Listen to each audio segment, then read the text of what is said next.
নমস্কার। আজ ৩০শে March, world bipolar day. Bipolar disorder এক ধরনের মানসিক ব্যাধি। এই রোগটির নাম হয়তো অনেকে শুনে থাকবেন বা হয়তো অনেকে শোনেনওনি। এই ধরনের মানসিক ব্যাধিতে রোগী হঠাৎ করে তার মেজাজের চরম পরিবর্তন ঘটে।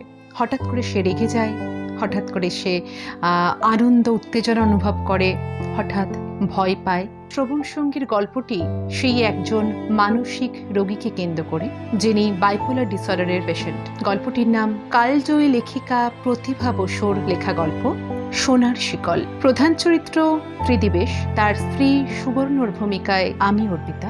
সুবর্ণ একজন বাইপোলার ডিসঅর্ডার, এই মানসিক ব্যাধিটির রোগী। সুবর্ণ ও ত্রিদিবেশের দাম্পত্য জীবনে কি ঘটতে চলেছে, তাদের দাম্পত্য জীবন মধুর নাকি চরম বিরহ, তা শুনতে হলে অবশ্যই শুনতে হবে সোনার শিকল। শুনবেন, আর গল্পটি ভালো লাগলে কমেন্ট, শেয়ার অ্যান্ড লাইক করবেন। আর হ্যাঁ, চ্যানেলটি সাবস্ক্রাইব করে নিতে ভুলবেন না যেন। ধন্যবাদ।